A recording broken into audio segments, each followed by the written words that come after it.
So we are live again with another episode of the Mindful Salon Jedi podcast, where we are in the salon with real salon owners with real stories, real experiences.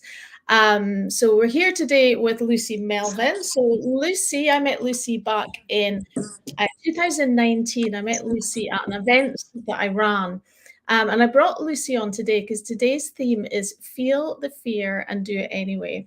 So Lucy opened her salon in 2020, August 2020. Yes, you heard that right, August 2020.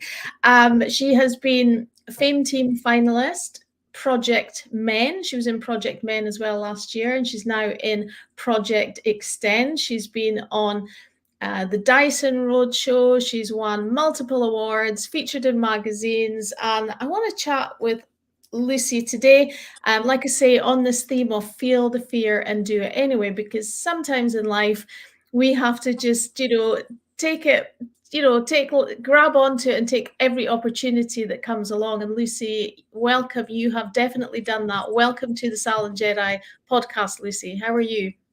I'm good, thank you. Thank you very much for giving me this opportunity to speak on here. Oh, you are very, very, very welcome. So I've loved watching your journey, Lucy. So I met you in 2019, and it was before we were at an event, weren't we? It was Salon Summit in London, I think it was. And you didn't have a salon at that point, did you? No. No. Yeah, but then, so tell me about the story. So we met in 2019, and then by August 2020, you were opening Diamond Appearance. Yes, I think I can't remember if I went on the course with you in Manchester, if it was before or after I opened the salon. But from going to your event, you really inspired me, and because you're really like you love The Secret and how just putting yourself and doing it. Is why I really wanted to get my own salon, and that's why I went and did it in 2020. So we all know what was happening in the world at that time. We don't want to kind of get into too much detail about that. However, that didn't stop you. Whereas a lot of people, it's fearful as it is sometimes that, taking that leap of faith and following your dreams. And like you say, I've been to like the law of attraction, The Secret, and that kind of stuff. And but it can be fearful for a lot of people, that holds them back. But here you are, August 2020, just going for it. Can you take me back to that time and just remember, were you nervous? Were you excited? Were you focused? Tell us about that time, because a lot of people would have been too scared to actually do that in the middle of 2020. Well, at the top, I've always had a dream of wanting to work for myself, and when obviously COVID hit is when I thought, right, this is my time to go and get a salon. And that's when I went and worked in a salon, and I worked away and I saved my money, and I thought, right, I'm gonna go and ring a shop and just visualize it and see it. And then this shop came, and I just knew it was the right thing for me. I just kind of explained, I just knew no matter what, I was going to make it work, and that was it. There was nothing to stop me. So Diamond Appearance was born. So it's in Daventry, that's right, isn't it? Yes. Yeah, it's a beautiful little salon, and you now have 2 apprentices, is that right? So you've actually taken on a team now, and we were chatting just before this, and they're starting to do clients. You've got one of them that's, getting busy doing the clients and learning and training and so on. Is that right? Yes, that's correct. I've got 2 girls. One's just going for her assessment, and then the other one's going to go in 2 months' time. So amazing. I'm really excited. Good. And it's a time where so many people are saying that there's not enough apprentices, and here you are nurturing 2 in your little salon. I love it. So let's talk, because after taking that leap of faith, and I know that we worked together, you won some coaching with me and stuff like that, so I know we've worked together quite a bit, and been watching you grow and develop and go for your dreams over the last couple of years has quite frankly been very inspirational. And that's why I wanted to take you on, because it doesn't matter what is going on in the outside world, or it doesn't matter about our past, or if we feel the fear, it's about feeling the fear and doing it anyway. And what I want to do is, for those of you that are watching, I am just going to add up some images here and talk me through some of these things, Lucy. So here you are here. It looks like you're on stage. Where is this that you're on stage in this picture cutting hair? This is at Salon International. I'm cutting on stage for Wall on the Project Men's team. Some of you may or may not know, but I get really anxious speaking on stage. I get very nervous. So to do that was mind-blowing, and it's something that I will continue to do, and I will take any opportunity I can to keep doing it. It's amazing, absolutely amazing. And again, feeling the fear and doing it anyway. And you know what? You look like a natural up there on stage. So that was the Project Men, but then you were also a finalist. I can see here, semi-finalist 2023 for Fame Team as well. Yes. Amazing. Yeah. I mean, I always wanted, as soon as I seen it, I went for it. So I was really lucky to get through to as a semi-finalist, and I loved it. And talking about grabbing every opportunity with both hands, so you've also been out there winning awards. So you've won a few awards, haven't you? So I can see here, Best Colour Salon, and I think you've won for extensions as well, is it? You've won a few awards now at the salon, haven't you? I have indeed. In 2021, I went for Best Colour Salon and Best Hair Extension. And then last year we got Best Colour Salon, and my apprentice got the 29th for the Apprentice of the Year. Yeah, amazing. And also, let's not forget, you were part of the Salon Jedi art team, another opportunity that you jam-packed last year, because I know that we'd been working together for a while, and you'd assisted us in our shoot the year before, and then you took it one step further last year, and you joined the Salon Jedi art team and created your first image. I've got it up here on the screen for those that are watching. Absolutely stunning image, and part of what the 8 collective images that we put in that got us to the finals of Artistic Team of the Year. How was that experience for you, being a part of BHA?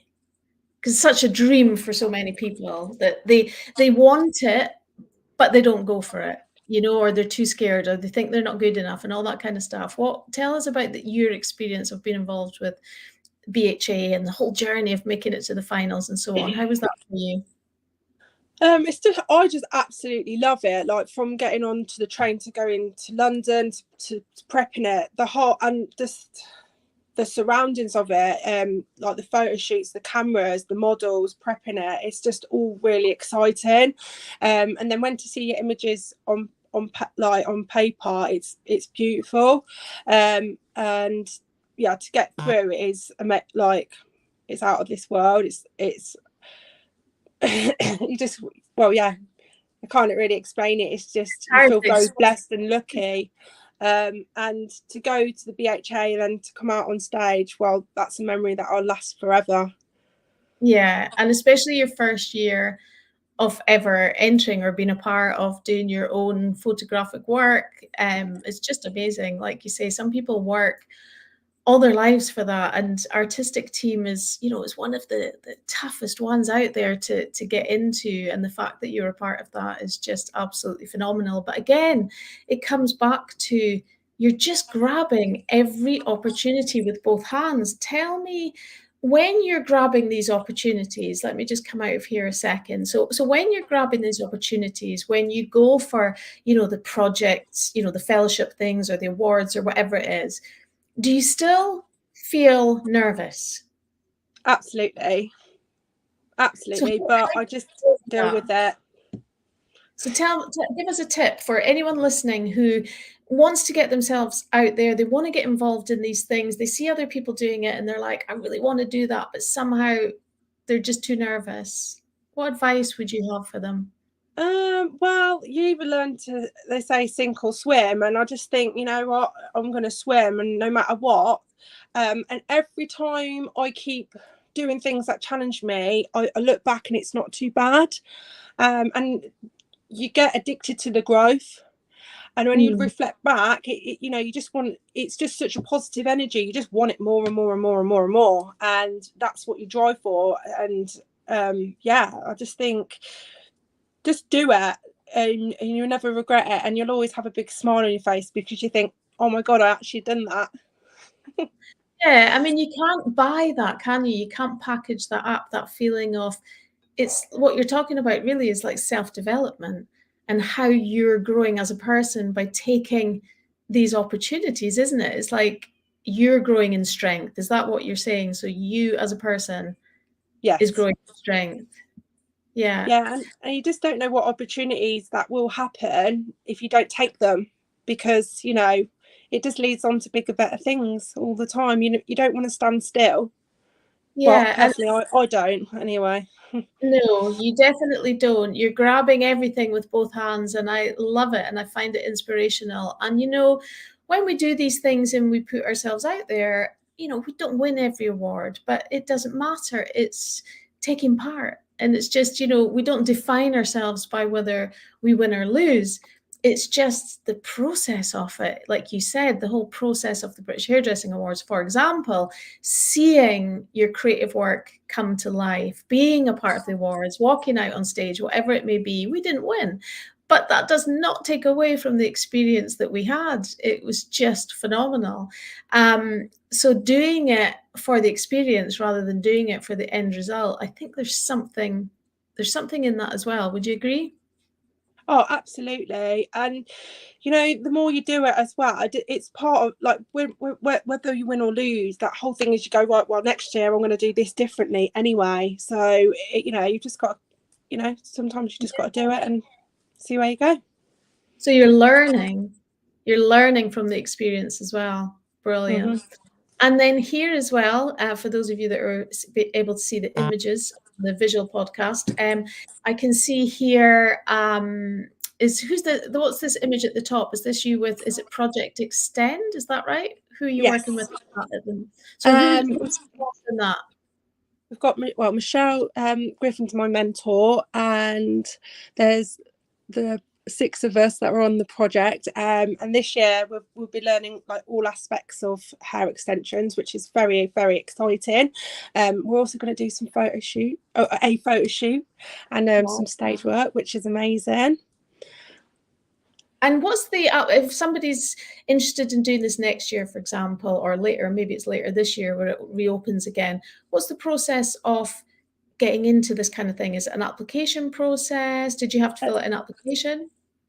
I think first things first is you need to join the fellowship, Oh, to be part of a member, and the fellowship's amazing. They do monthly like meetups, like they've got one tonight where I go to London, and they also have an app, and you just see which one that you feel would suit you. So they have, I think they've got about 8 now, or maybe 5, and you then, like, so I picked Project Extend, and then I sent my work and hoped that I'd get picked to be mentored for the year. lovely. Yep. So you're working your way through them all. You've been in the mains and the extensions, and oh, you'll just keep flying through them all, I'm sure. And then here on the right as well, you were part of session styling. You were part of the Dyson Roadshow as well. How did that come about? I've seen the opportunity and applied for it, and then yeah, I've got it. You know, I did the whole summer with with Annie, and that was cool, going around Britain at festivals styling hair, which was really cool. Amazing. And then you've got a snippet in here. You featured in, I can see you here at the end here, the feature in a magazine, and you're really getting yourself out there. Tell me something, Lucy. If you were to sum up the last kind of couple of years since you opened your salon, if you were to sum it up, what have been the highlights for you? If you can. I don't know. It's just been a whirlwind. It's just been a whirlwind of positive energy and growth, really. And how much does that, when we talked when you first came on, you mentioned that, do you keep a dream book? I do, yes. So you keep a dream book. So we often talk about this in our in the salon with our students, is focusing on the things that we want. So it's like being connected to your dreams. So what do you put in your dream book, for example? If someone's listening to this and they're going, what on earth is a dream book, Lucy? What is a dream book? How do you use it? So a dream book is something where you put pictures of things that you like or what you want to do, because as you your brain can't generally identify if it's real or not, so you visualize it. And I think when you have like, you not like every day is a good day, but you know, when you work really hard, you think, oh, why am I doing this? You pick it up and you have a look at it and it gives you focus. And I think if you focus on it all the time, eventually it does come true. Like one of mine was to go to the Maldives, which I went last year. Yeah. And like, I've always wanted to do London Fashion Week, so hopefully this year I'm doing it. I've going on a course, and yeah, I just think it's good to have it and to keep looking at it and achieving your goals. Yeah, and ticking off. So you put all your dreams. How we do it is we put our dreams and goals in the book and then tick them off as we go. On that note, I can hear my dog barking in the background. He's telling me that our time is up today. So Lucy, listen, thank you so, so much for coming and doing this. It's so inspirational watching your journey, and like you are feeling the fear and doing it anyway. And I respect the fact that you are grabbing every opportunity, even in the toughest of times. We've all been through some tough times over the last couple of years, but it's your attitude that really stands out, that positive attitude, grabbing the opportunity with both hands and, creating your own future, creating your dreams. I have to, give you huge props and respect for that. It's been amazing watching you grow, and keep it up. And if I was to ask you just any last tip that you'd like to share with anyone watching, like I say, who wants to, get themselves out there but is feeling a little bit nervous, what would your last tip to them be? Well, one, believe in yourself, but just do it. Just do it, and like, read some books and surround yourself with positive people, because they will push you to do it. But in order to grow, you just got to step out your comfort zone, and you'll never regret jumping in the deep end. You'll never forget it. You'll learn to swim. So yeah. Oh, I love it. Lucy, thank you so, so much for joining us. It's been a pleasure. I'm sure you've inspired a lot of people that are going to be listening to this podcast. And thank you so much for your time today. I've loved watching you grow. Keep it up, and I'll be keeping my eye on you. So take care, everyone.